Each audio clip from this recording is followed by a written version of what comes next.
Hi guys, welcome back with me again in this channel.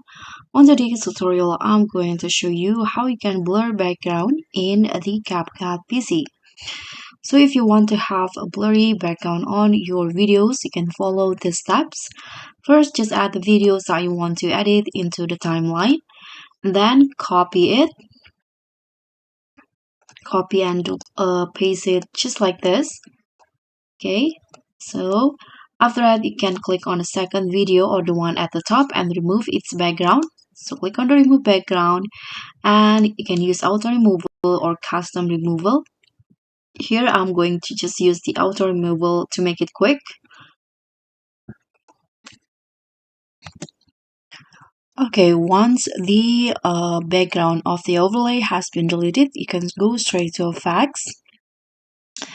And on the video effects in here, find the blur effect and drag it into the first video. So just like this.